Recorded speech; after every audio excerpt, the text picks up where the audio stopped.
la parole qui donne la vie éternelle. Le 21 mai 1948, l'Esprit Saint confie à Maria Valtorta cette leçon exceptionnelle. Il s'agit d'un long commentaire à propos d'un passage de la lettre de saint Paul aux Romains, chapitre 7, versets 14 à 25. Il y est notamment question du péché originel et de la création. Le 12 hôte me dit : Pour bien comprendre les paroles de Paul, il faut considérer attentivement le péché originel. Cette leçon a été donnée bien des fois, mais jamais trop de fois, car la réalité douloureuse du péché originel et de ses conséquences sont souvent niées ou remises en doute par beaucoup, par trop de gens. Parmi eux, il y en a qui devraient être bien plus convaincus que les autres de la réalité du péché originel et de ses conséquences.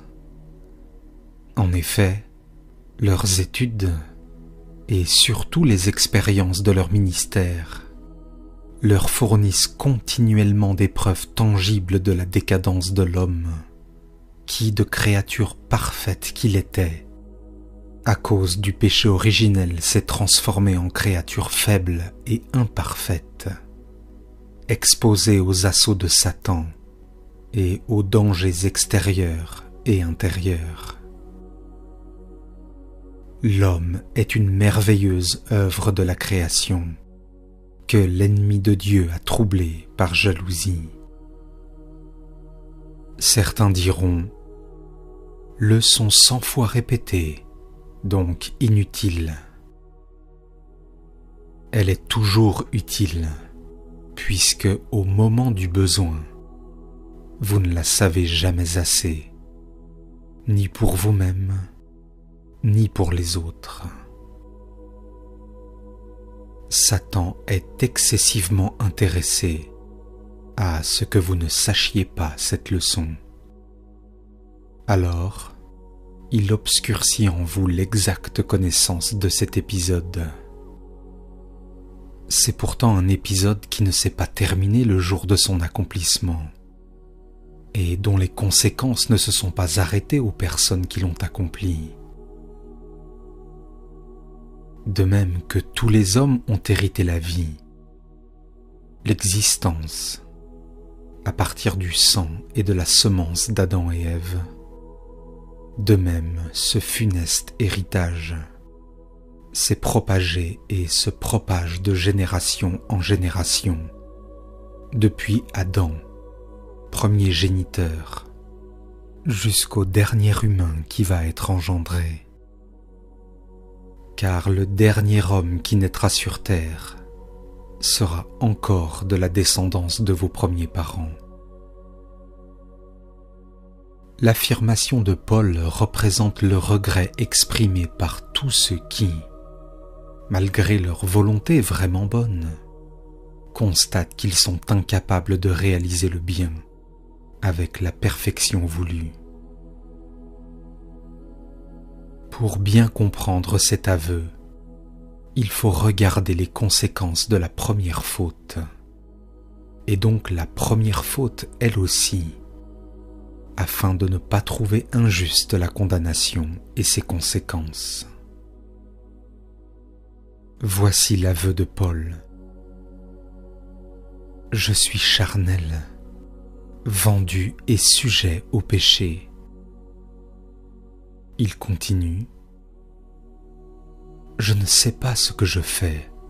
Je ne fais pas le bien que je veux, mais le mal que je déteste. Même si je fais ce que je ne veux pas faire, je reconnais également que la loi est bonne, en interdisant ou en prescrivant ce qu'elle interdit ou prescrit. Mais lorsque je fais le mal que je déteste avec ma partie la meilleure, tandis que je ne fais pas le bien que je voudrais faire, à ce moment-là, ce n'est pas moi qui agis, mais le péché qui habite en moi. Dans ma chair n'habite pas le bien. Il y a en moi la volonté de l'accomplir, mais je n'arrive pas à le faire. Lorsque je veux faire le bien, le mal est déjà là, à côté de moi. Dans mon être intérieur, je me réjouis de la loi de Dieu, mais dans mes membres, je trouve une autre loi qui s'oppose à la loi de ma raison et me rend esclave de la loi du péché qui est dans mes membres. Je suis charnel. Adam, lui aussi, était fait de chair en plus d'être fait d'esprit. Mais il n'était pas charnel, car son esprit et sa raison dominaient la matière. Son esprit innocent et plein de grâce reflétait les traits merveilleux de son Créateur, étant assez intelligent pour comprendre ce qui existe au-delà du monde naturel.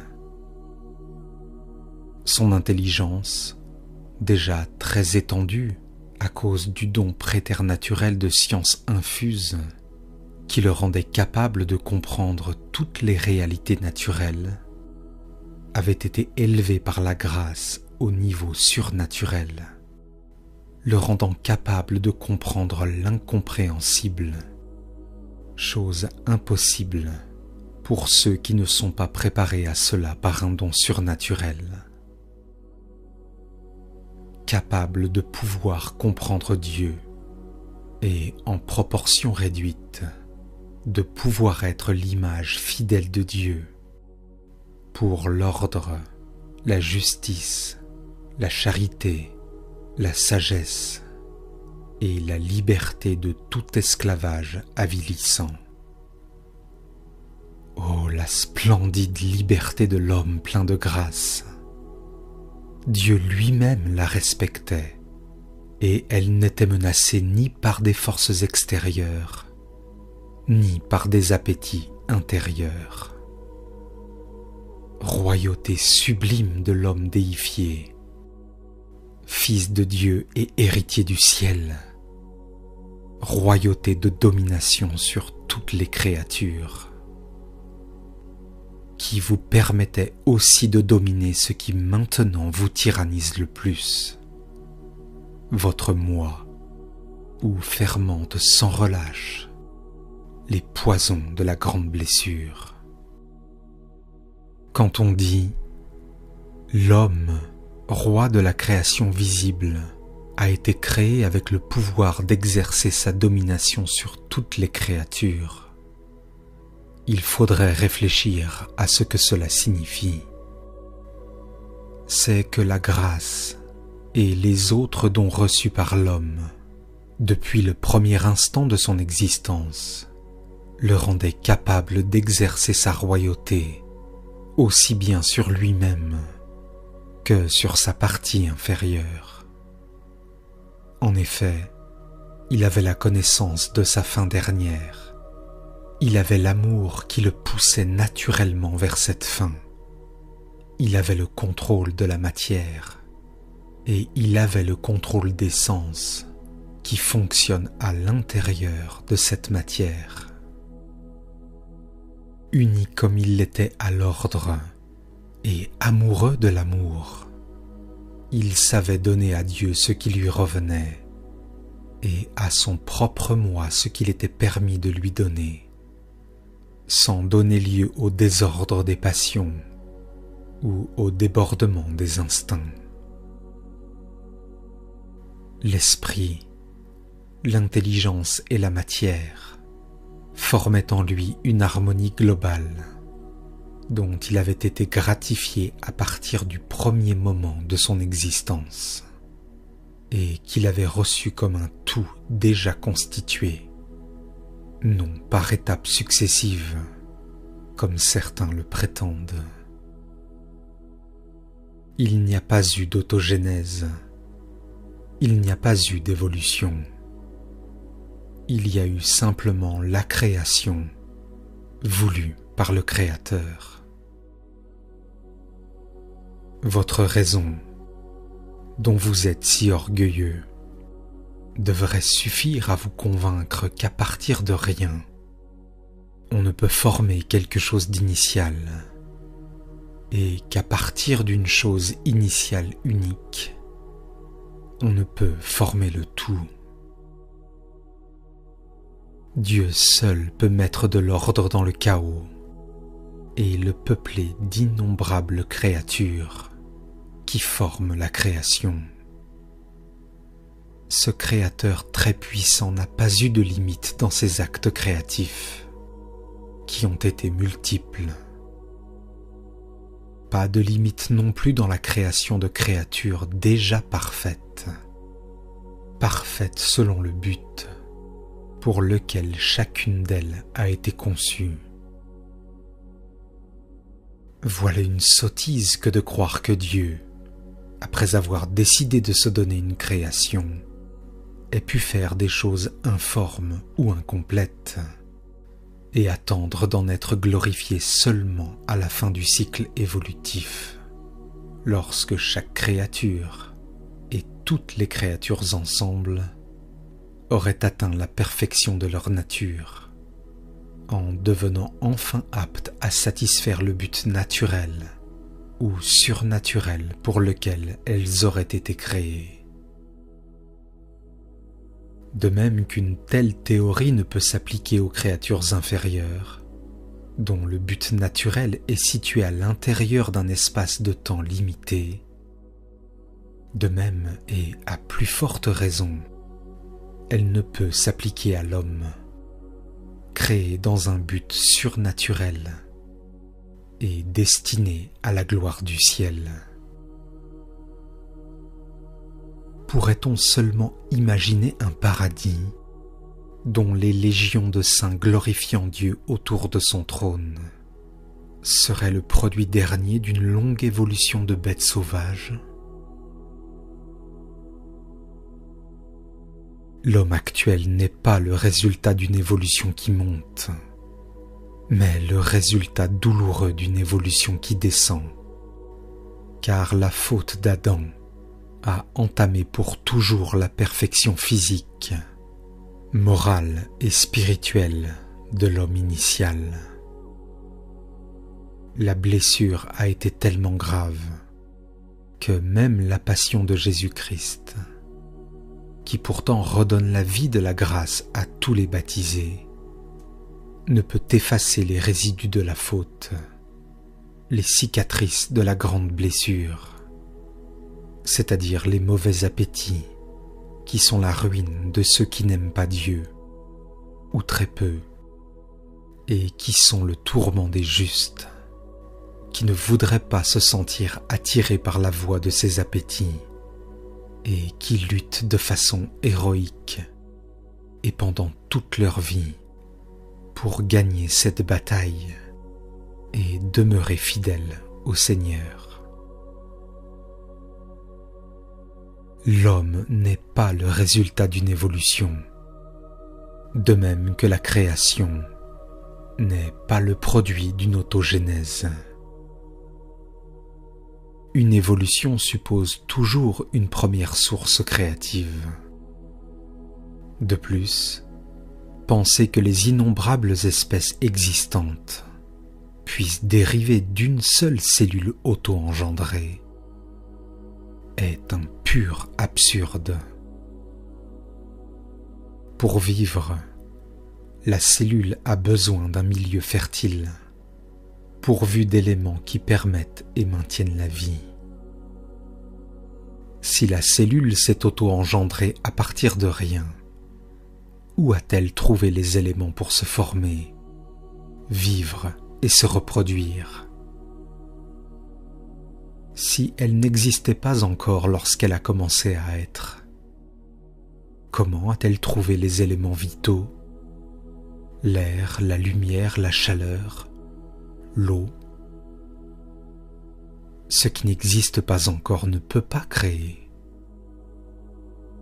Alors, comment la cellule aurait-elle trouvé les 4 éléments déjà prêts à la recevoir au moment de sa formation, qui lui aurait donné le germe qui s'appelle la vie? Quelle source? Même si, par hypothèse, on voulait admettre que ce non-existant se soit formé à partir de rien, de quelle façon, à partir de son unité et de son espèce unique, aurait-il pu produire toutes les variétés d'espèces qu'on retrouve dans la création visible? Astres et planètes, modes de terre, rochers, minéraux, les multiples et différentes qualités du règne végétal, les différentes espèces et familles du règne animal, encore plus nombreuses et variées que celles du règne végétal. Des invertébrés aux vertébrés, des mammifères aux ovipares, des quadrupèdes aux quadrumanes, des amphibies et reptiles aux poissons, des carnivores féroces aux ovins doux, des animaux armés de redoutables armes d'attaque ou de défense, aux insectes qu'un rien suffit à détruire, des colosses qui habitent les forêts vierges et contre qui aucun autre animal ne peut s'élever sauf leur propre semblable, à toutes les catégories d'arthropodes, jusqu'aux protozoaires et bacilles, tous venus d'une seule et unique cellule, et par génération spontanée. Si tel était le cas, la cellule serait plus grande que l'infini. Pourquoi l'infini, celui dont les attributs n'ont pas de mesure, a-t-il été occupé pendant 6 jours, 6 étapes sidérales, pour faire la création visible, en départageant l'œuvre de cette création en 6 ordres de création ascensionnelle qui évoluaient, elles, oui, vers des perfections toujours plus hautes, non parce qu'il avait besoin d'apprendre à créer toujours mieux, mais à cause de l'ordre qui règle toutes ces divines opérations. Cet ordre aurait été violé, car cela aurait eu pour effet de rendre impossible la survie de la dernière créature à être créée, l'homme. Si l'homme avait été créé au tout début, avant que la terre ne soit constituée dans toutes ses parties, pour être prête à le recevoir, grâce à l'ordre établi dans ses eaux et dans ses continents, avant que cette même terre ne soit rendue confortable par la création du firmament, avant qu'elle ne soit rendue lumineuse, belle, fertile par le soleil bénéfique, la lune luisante et les innombrables étoiles, avant qu'elle ne soit devenue la demeure, le réservoir, le jardin de l'homme, grâce aux créatures végétales et animales dont elle est recouverte et peuplée. L'homme a été fait au 6e jour. En lui sont résumés les 3 règnes de la création sensible et merveilleuse vérité. En lui se trouve aussi la preuve de son origine divine. L'âme spirituelle que Dieu a infusée dans la matière de l'homme.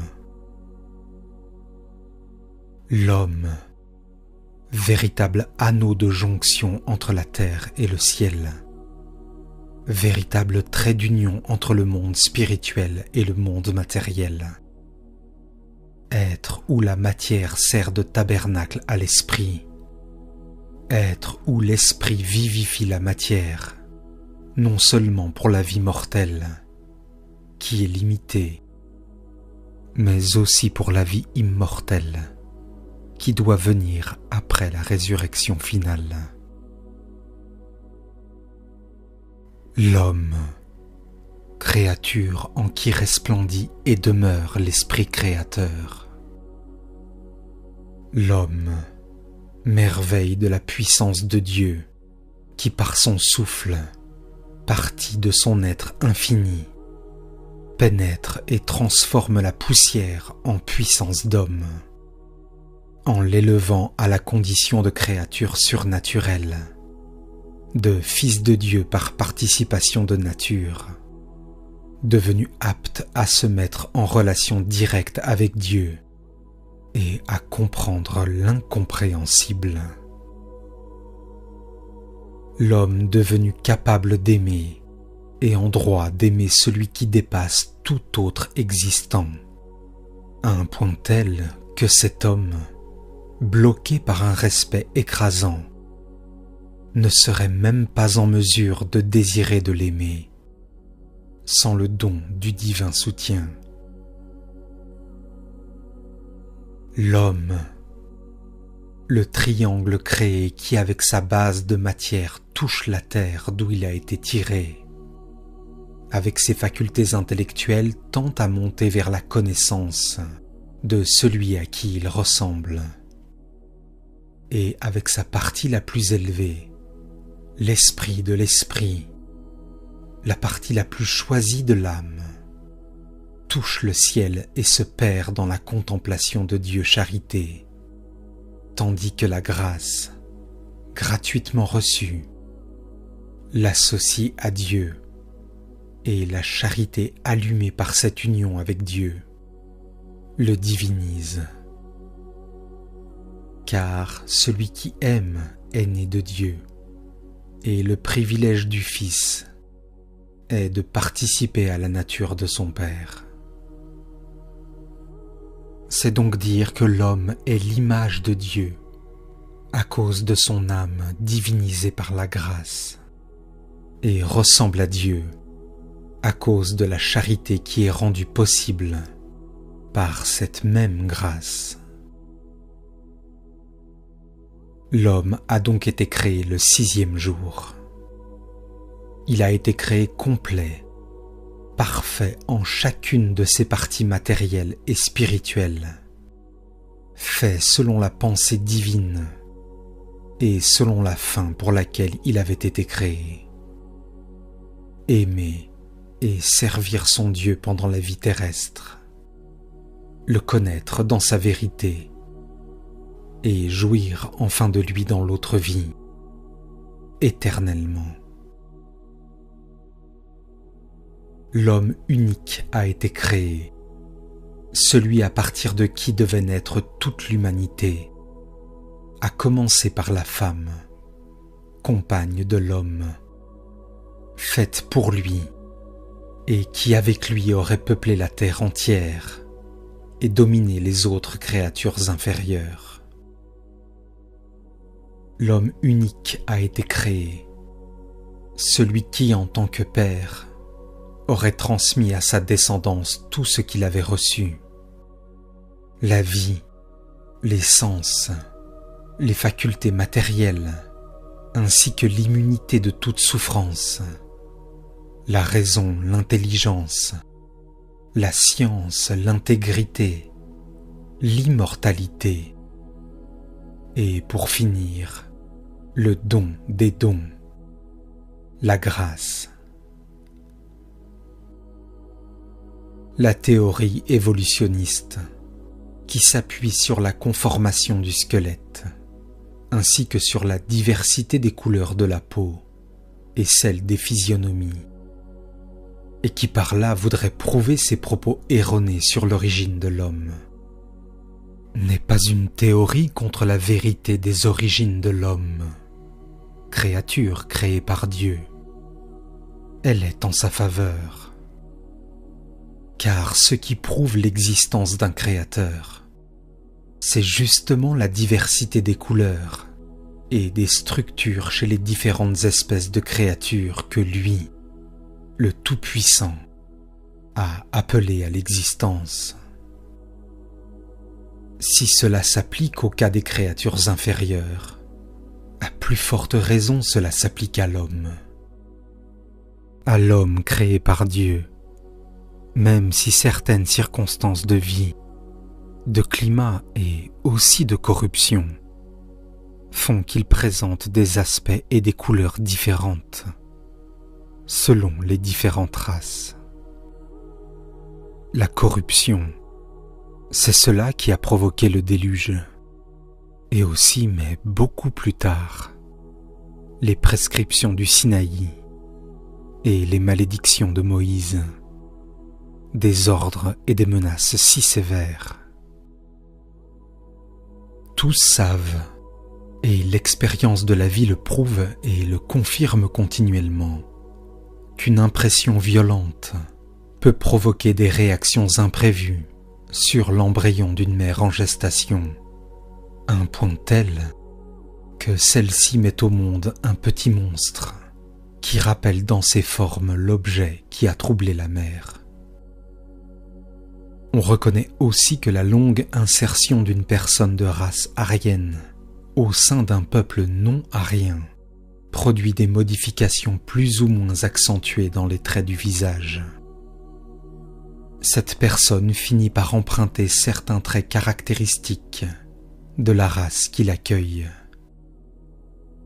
De même, il est prouvé que des climats particuliers ou les caractéristiques spéciales d'un milieu ambiant ont une influence sur la croissance et le développement des membres du corps humain et sur la couleur de la peau.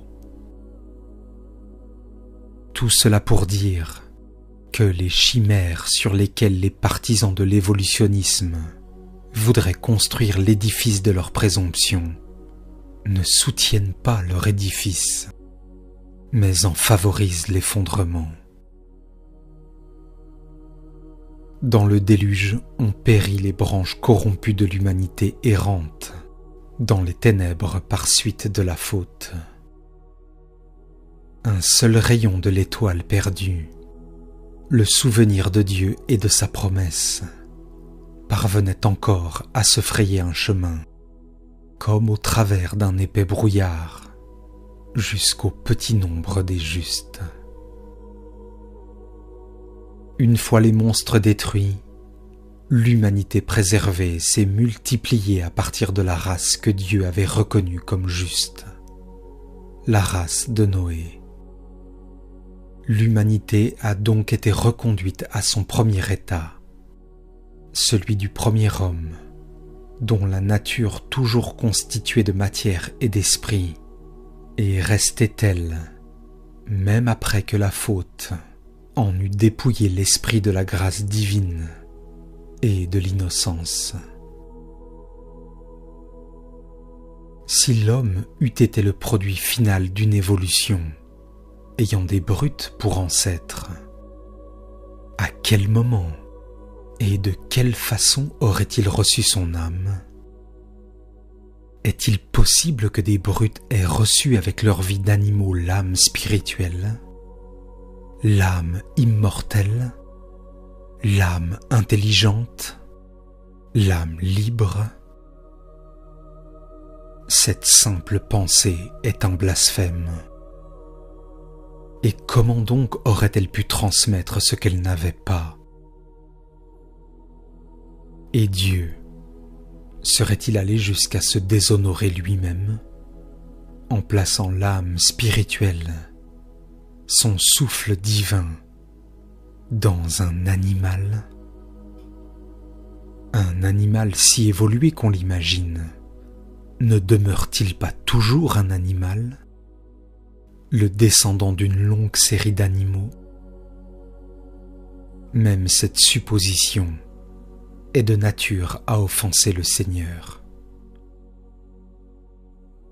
Pour se donner un peuple de fils et donner ainsi expression à l'amour dont il surabonde et recevoir l'amour dont il est assoiffé, Dieu a créé l'homme directement avec un acte parfait de sa volonté, en une seule opération qui a eu lieu le 6e jour de la création. Dieu alors a pris de la poussière